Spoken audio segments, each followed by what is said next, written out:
بسم اللہ الرحمن الرحیم۔ السلام علیکم۔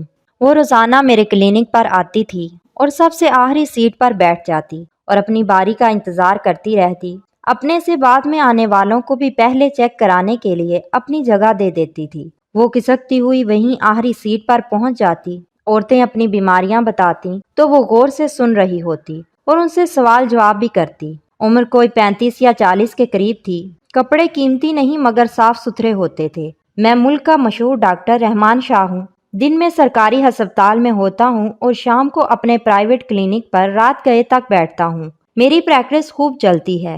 لوگ کہتے ہیں کہ اللہ نے میرے ہاتھ میں شفا رکھی ہے۔ میری فیس عام آدمی کی پہنچ سے دور ہے۔ میرا گھر میں انتظار کرنے والا کوئی نہیں ہے، اس لیے میرا زیادہ وقت کلینک پر ہی گزرتا ہے۔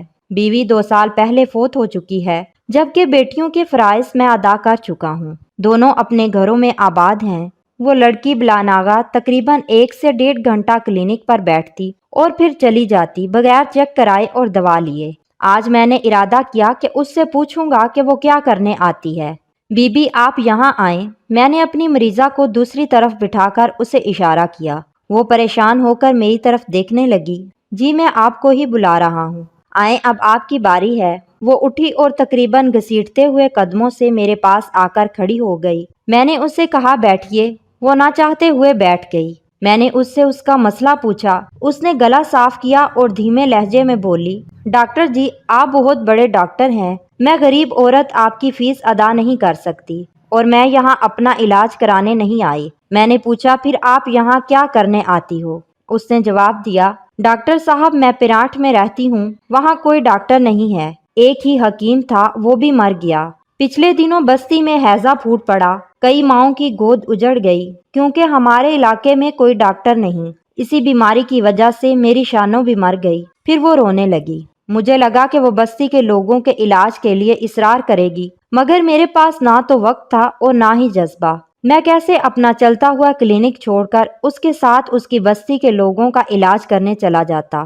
اس خدشے کے پیش نظر میں نے پہلے ہی صاف جواب دینا مناسب سمجھا، دیکھو بی بی اس میں میرا کوئی قصور نہیں۔ اگر وہاں کوئی ڈاکٹر نہیں ہے تو یہ میری نہیں بلکہ حکومت وقت کی ذمہ داری ہے اور میں اس سلسلے میں تمہاری کوئی مدد نہیں کر سکتا۔ برائے مہربانی میرا وقت ضائع نہ کریں۔ میرا غرور اور تکبر میرے لہجے سے چھلک رہا تھا۔ اس جہاں کے فانی ہونے کا اعتراف تمام مخلوقات میں سے صرف حضرت انسان کو ہے، مگر پھر بھی اس کی بھوک بے قابو ہے، چاہے وہ دولت کی ہو یا کسی اور چیز کی۔ میرے مریض میرا انتظار کر رہے تھے۔ میں نے جان چھڑانے کی غرض سے غصیلے لہجے میں کہا، بی بی جب کوئی بیماری نہیں اور کوئی کام نہیں تو یہاں کیا کرنے آتی ہو؟ میرا کتنا ٹائم تمہاری وجہ سے ضائع ہو گیا۔ اس نے چند لمحے میرے چہرے کو دیکھا۔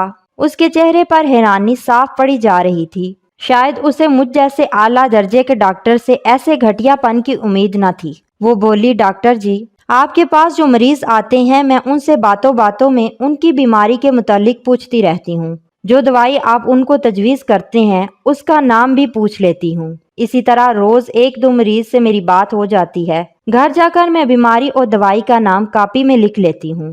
پوری 5 جماعتیں پاس ہوں۔